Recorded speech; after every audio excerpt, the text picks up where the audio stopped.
I've signed 4. various provisions for it. Gerald, do you have a I'll sign question? any. Probably exceeding the number. There's no With the indulgence of the chair. All of this is motivated by the reorganization of the Chess Federation in motions 1214 et al. Is this reorganization of the life member assets a good idea if those things fail? I believe that it is, because it formalizes the structure in a little better way. It also gives the delegates the ability to appoint a majority of non-directors, non-delegates to the management of those assets should they deem that to be important. It also clarifies the beneficiary of these assets and the purpose of the investment structure behind the asset. Further, I'm not sure the other has a chance of passing without this being done first. With that, let me cede the floor to my co-sponsor, Harold Winston, who will discuss the discussion of these in the workshop. All right. This resolution was discussed in the workshop, both as to certain specific parts and then as to the whole. And we took a series of votes. The first issue was whether the trust should be revocable or irrevocable. We voted revocable, 25 yes, 0 no, 2 abstain. The second specific vote was whether there should be a 2/3 vote for revocation or amendment of the trust, whether that should be required. The workshop was 27 yes, 0 no, 0 abstain. The third vote was, should any revocation and amendment also must be on the advance agenda for a delegates meeting. The vote in favor of that was 24 yes, 2 no, 1 abstain. The fourth vote was, should the trustees be elected by the delegates for a 1-year term. The vote on that was 29 yes, 0 no, 0 abstain. And finally, we voted on the whole thing as amended because there was, and I want to point that out, there were some very good suggestions about the wording made at the workshop, including some by LMA Chairman Tim Redmond and some by the other persons there.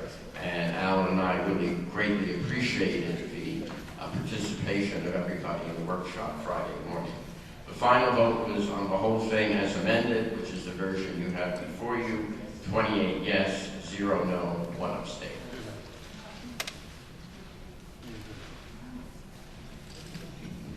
Are there other questions with regard to 1209? I'd be happy to answer those at this time. Seeing none, with the indulgence of the chair, because I intend to move to combine the voting on several of these in just a moment, because they're all related to 1209, so I would like to address just the changes that have come out in 1210, 11, 12, and 13 out of the workshops as well. And then my intention is to move to combine the voting on them because they really are all, they were originally presented separately to make it easy for you to see the ones that affected different provisions of the bylaws, but they stand and fall as a whole.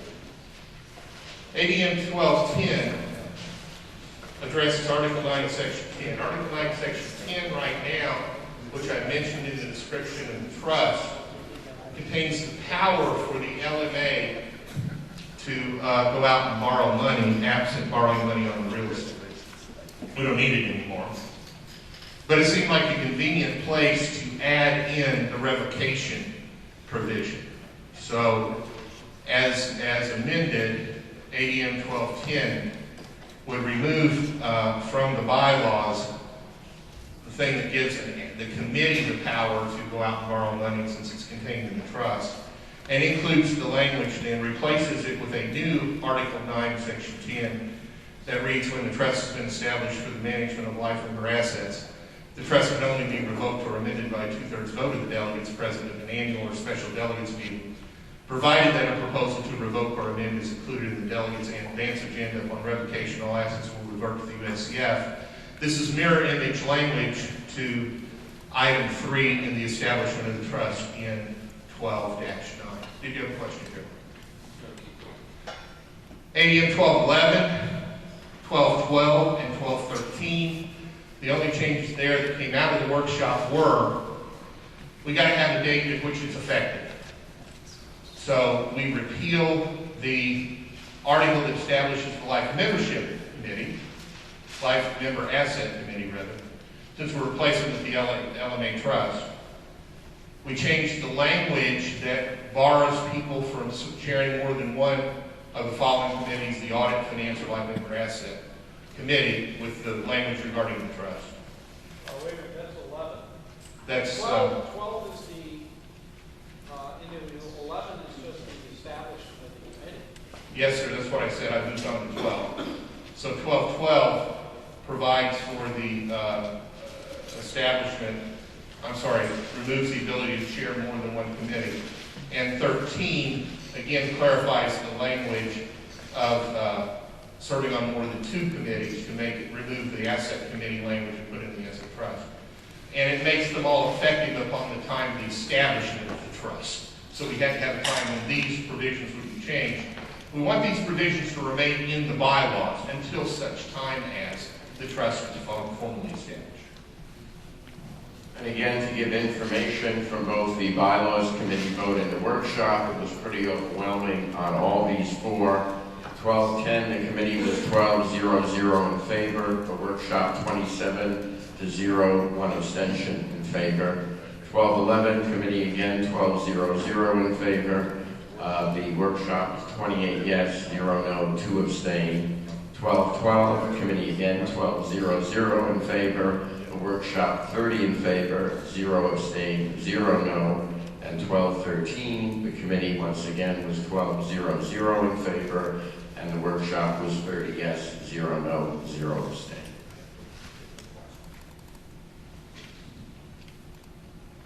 Gerald, did you have a question? No, I move that we combine ADMs 12-9, 12-10, 12-11, 12-12, and 12-13. Second?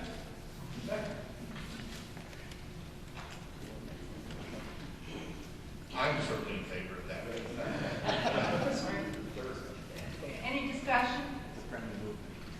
Yes? I have a question with Can you regard go to the microphone. microphone?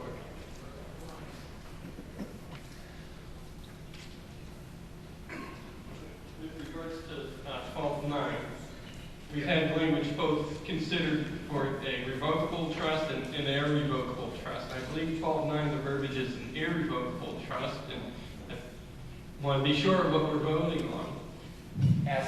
In the delegates call, it was an irrevocable trust, but as amended, it's a grantor trust. It is a revocable trust. We're voting on the handout. Okay, thank you. What's up on the screen, you'll see that the one about irrevocable trust is crossed out. Yeah, you do have the handout, plus it is on the screen in the version that we are considering. Okay, any other discussion? This is a vote to combine 9 through 13. ADM 12-9 through 12-13. All in favor? Raise your credential. Opposed? Abstentions? Motion passes. The ADMs 12-9 to 12-13 are combined.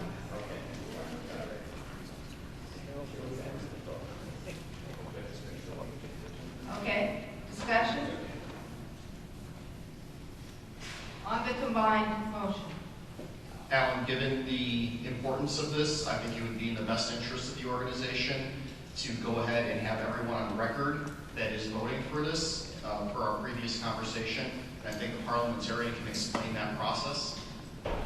I certainly would agree. I think this vote needs to be recorded formally so that, for two reasons. One, so that we do go on record as to who favors and opposes it. And secondly, to make it abundantly clear were this to pass, by which measure it would pass.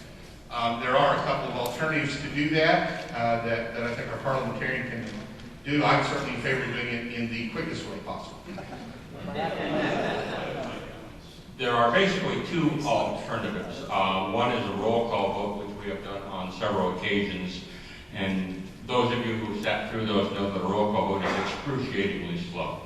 There is a much faster method provided for under Robert's rules called a signed ballot. What we are going to do is sort of a hybrid combination of a vote by division and a rising ballot, and a signed ballot, assuming that that is acceptable to the delegates. What we will do is we have some sheets made up. We will put on that side of the room the ones if you want to sign and vote no. We will put on this side of the room ones if you want to sign and vote yes. And then we will tally those up. And you will have to put down your name and sign it, and your ID, and your most importantly, your delegate number, because that's how we're going to tally them. The critical things are the delegate number and your name.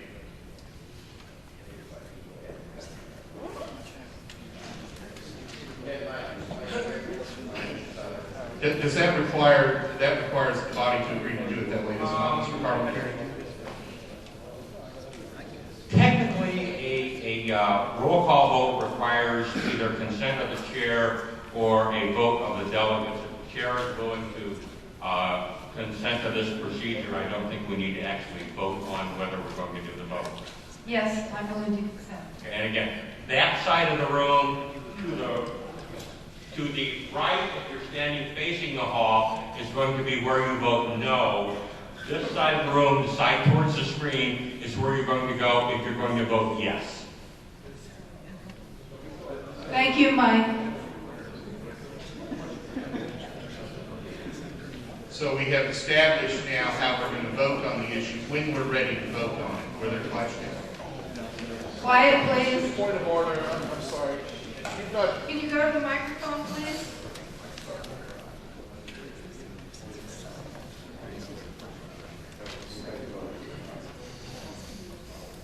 I'm sorry, but you've not established for how long the voting will take place, 10 minutes, 15 minutes?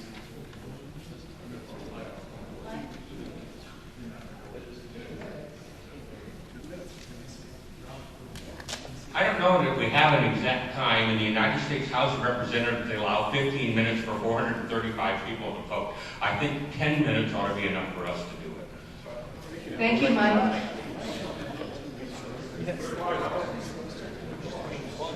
We'll continue the discussion now. Gerald? I call the question on the combined motion 12-9 through 12-13. Any objections? We'll now proceed to a vote. So we have 10 minutes. Well, let's stay in our seats and wait until Mike announces that we're ready, and we'll have him come up and state how we will do the voting process. Thank you. Maybe we'll do it by row or something. We want to make sure we get it right. Yes. I think we're ready. Okay, let's start with this part of the room, all the rows, so the left side of the room. This is no. Over by Walker's no. Over by the screen. And if we walk towards it, yes. I think there's a second one right here. Can I ask a question? 3 sheets at each place.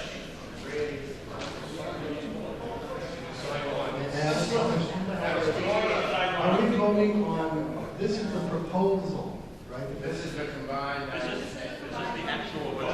Oh, this is an actual vote, not just. This is the actual vote. When they call yours, you go. It wasn't officially explained why we had to waste this time. I only saw 2 people vote against it. Why do we need to do this? Only 2 people raised their credentials. Please explain to me the rationale to get it. And as Sivan made the point that he thought that this is a matter that would be desirable to have a written record of who voted on it. This is one of the ways to do that. The other way would be to have a roll call vote, which would take a lot longer. There are 3 different sheets on each side. Can you all see the sign one?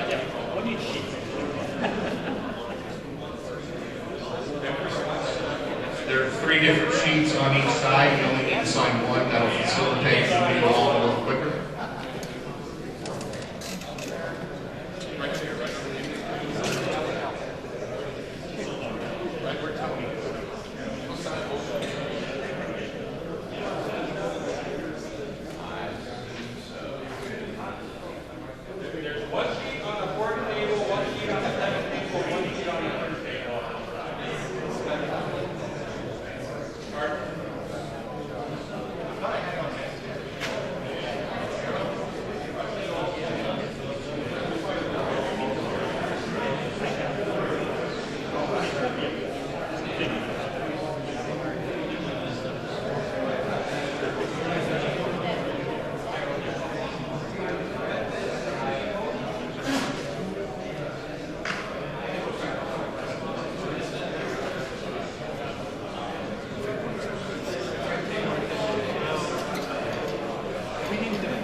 possible. Thank you.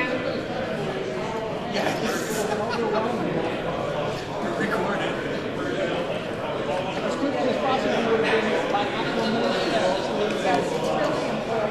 No, it's not. No, it's not.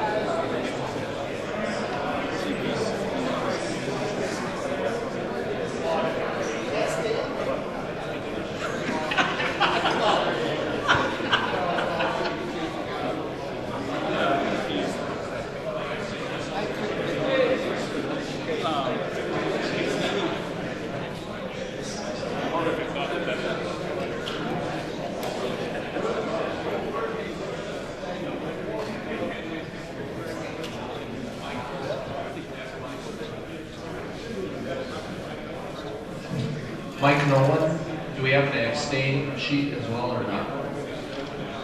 Oh, yeah, halfway through the If you'd like to abstain, see Mike Nolan. Under Robert's rules, when you abstain, you do not vote. Unless there is a statutory requirement that you have a recorded vote, you do not vote when you abstain. To abstain means to accede to the will of the majority, whatever that will is. Thank you, Mike.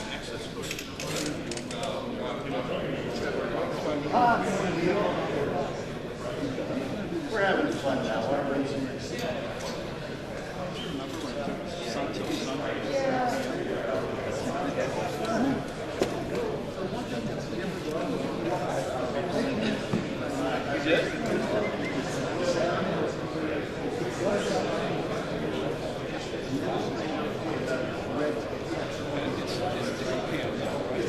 So will we also take a recorded vote on the actual? Yes, on the EV becoming the board. Would the center right row line up? That one could be slightly more. Well, it shouldn't be, because if this one passes like this, so everyone getting on the vote, we should be. And no one has come over here. Yeah, there'll be a few people who decide to talk about it, And that's fine. which is fine.